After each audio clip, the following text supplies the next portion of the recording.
तो गाइस ये 1.5 एक्सरसाइज है, ठीक है। यहाँ पर हमारा टॉपिक आता है linearly dependent and linearly independent.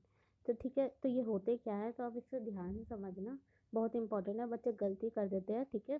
तो जब लीनियरली डिपेंडेंट की बात हो उसको हम नॉन ट्रिवियल सॉल्यूशन भी बोल सकते हैं, ठीक है।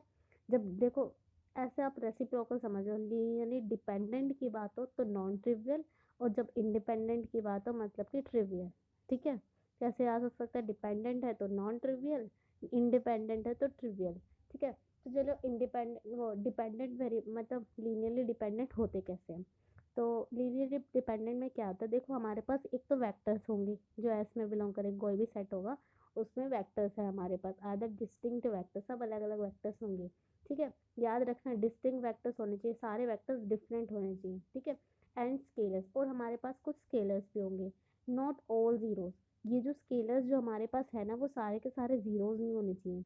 मतलब क्या, मान लो कि हमारे पास 3 स्केलर दे रखे हैं, उसमें से 2 स्केलर ज़ीरो लिख ले और तीसरा मतलब कोई नंबर लिख लो, एक वैल्यू है उसकी वो लिख ली, मतलब नॉट ऑल ज़ीरो, सारे के सारे ज़ीरोज़ नहीं होने चाहिए, मतलब वो उनमें से कुछ ज़ीरोज़ होंगे चलेगा, पर सारे नहीं होने चाहिए, सच दैट तब और उन सभी का सम जाकर ज़ीरो मिले, मतलब कि जब मैंने उन सबको ऐड करा तब वो मुझे ज़ीरो मिले, तब बोलेंगे लीनियरली डिपेंडेंट, ठीक है। ये सारे के सारे ज़ीरोज़ नहीं होने चाहिए, और फिर उसका अगर हम सम करेंगे उसके वेक्टर्स के साथ, तब जाके वो मुझे ज़ीरो मिले तो हम बोलेंगे लीनियरली डिपेंडेंट। अब लीनियरली इंडिपेंडेंट क्या होता है, देखो डिपेंडेंट का मतलब ये है वो किसी ना किसी पर डिपेंड कर रहे हैं एक तरीके से, ठीक है। जब ये इन सभी की वैल्यू जीरोज नहीं है, मतलब कि जो वैल्यूज है वो कहीं ना कहीं डिपेंडेंट एक तरीके से वैल्यूज मिल रही है, तो मतलब डिपेंड कर रहे हैं, ठीक है। तो इंडिपेंडेंट में क्या होता है, मतलब इंडिपेंडेंट मतलब कि कोई किसी पर डिपेंड नहीं कर रहा। जब कोई किसी पर डिपेंड नहीं कर रहा मतलब क्या, एक तरीके से उसकी वैल्यू जीरो है, तो मतलब क्या, चाहे वो बाकी किसी की वैल्यू चेंज होती रहे उसकी वैल्यू चेंज नहीं होगी ना, मतलब आंसर उसके आंसर पे कोई इफेक्ट नहीं पड़ेगा, राइट। तो ऐसे ही देखिए, जैसे कि बोल रखा है, देखो यहाँ पर हमारे जो स्केलर्स है ना इंडिपेंडेंट में सारे के सारे जीरोज होते हैं।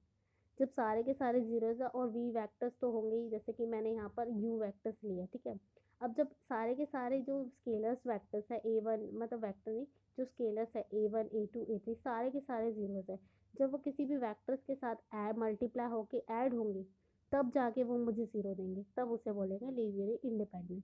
देखो दोनों में फ़र्क बस इतना ही है, यहाँ पे स्केलर्स जो होते हैं डिपेंडेंट है, सारे के सारे जीरोज नहीं होने चाहिए, बट उन सभी का सम ऐसे करके लिखेंगे जब लीनियर कॉम्बिनेशन बनाएंगे उनका, तब उनका ज़ीरो मिलना चाहिए, दोनों में सेम है, ज़ीरो तो मिलेगा, but the condition is a जो हमारे स्केलर्स है वो सारे ज़ीरोज़ नहीं होने चाहिए, और इंडिपेंडेंट वो सारे के सारे ज़ीरोज़ होने चाहिए, बस।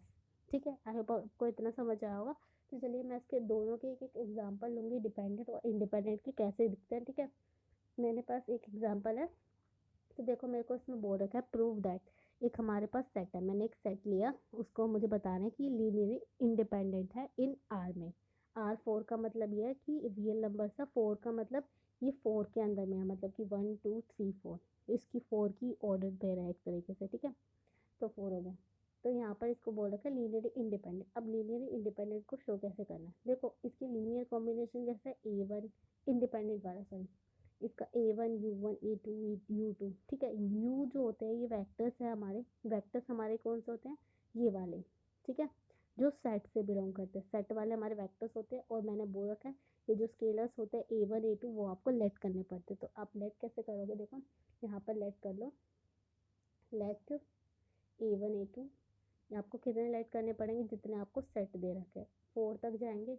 बी स्केलर्स, ये स्केलर्स आपने लिया, सच दैट उसके बाद आपको ये लीनियर कॉम्बिनेशन लिखना है ए वन ये यू वन, तो ए वन और यू वन मतलब कि वेक्टर, तो पहला वाला वेक्टर लूँगी तो पहला वेक्टर किस फॉर्म का है, one zero zero minus one, ठीक है।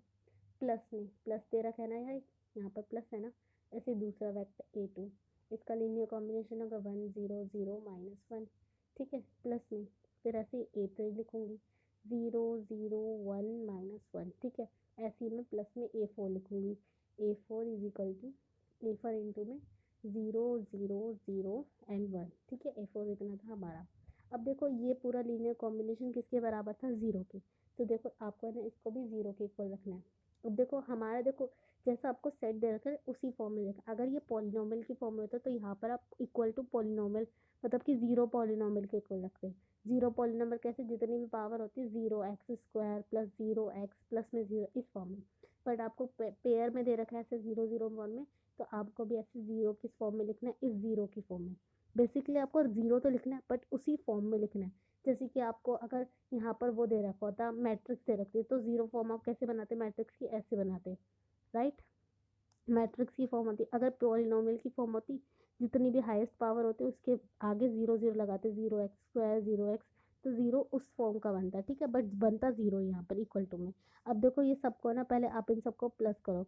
अब जब आपको जब ऐसे 1 0 0 ये ऑर्डर पेयर में जब पेयर में दे रखे होते ना, तो उसको प्लस कैसे करते हैं, कॉम्पोनेंट वाइज, याद रखना।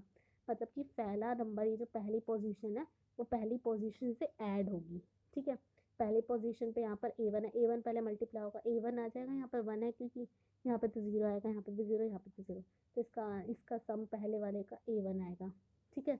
उसके बाद क्या आएगा, A1 आ गया, फिर आ गया प्लस में, सॉरी कॉमा आ जाएगा, A1 आ गया, उसके बाद कॉमा आ जाएगा, फिर दूसरे पर भी A1 आएगा, दूसरे पे A1 0 हो गया, दूसरे पे यहाँ पर A1 A2 आ गया, ठीक है, क्योंकि ये प्लस होते हैं। देखो A1 प्लस में A2 इंटू में 0 क्या आएगा, 0 आएगा, प्लस में A3 इंटू में 0 क्या आएगा, 0 आएगा, मतलब ये मल्टीप्लाई तो हो रहा है अंदर जाके, ये अंदर जाके मल्टीप्लाई, और जब 0 है तो क्या आंसर देगा, प्लस में मुझे कुछ नहीं देगा ना। तो बेसिकली मेरा आंसर होगा A2, यहाँ पर 1 था इसीलिए A2 मिला, यहाँ पे 0, यहाँ पे 0, कुछ नहीं मिलेगा। थर्ड पोजीशन पे यहाँ पे 0 है तो कुछ नहीं मिलेगा, थर्ड पोजीशन पे 0 है, यहाँ पर भी, यहाँ A3 मिल रहा है मुझे, ठीक है, यहाँ पर 0 है, कॉमा में A4।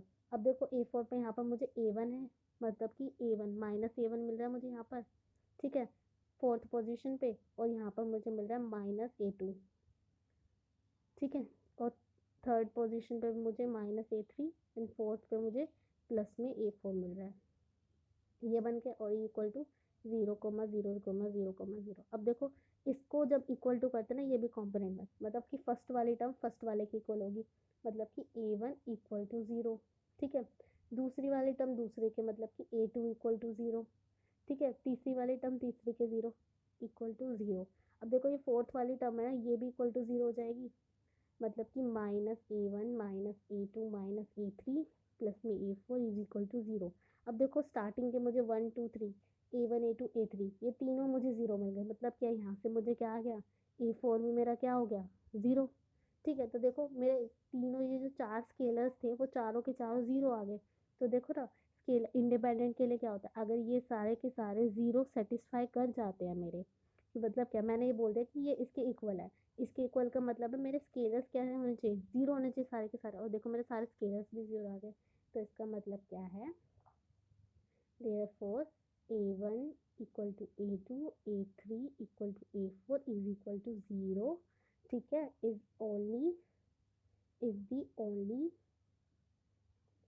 The only solution, hence it is a linearly independent set, ठीक है, इसको बोल देंगे linearly independent set है। ऑलराइट, आई होप आपको समझ आया होगा। अब मैं इसका ना डिपेंडेंट वाला एक एग्जांपल लूँगी, आपको करवाऊँगी, वो मैं नेक्स्ट वीडियो में करवाऊँगी, ठीक है, थोड़ी सी बड़ी हो रही है, ओके, तो नेक्स्ट वीडियो में देख लेना।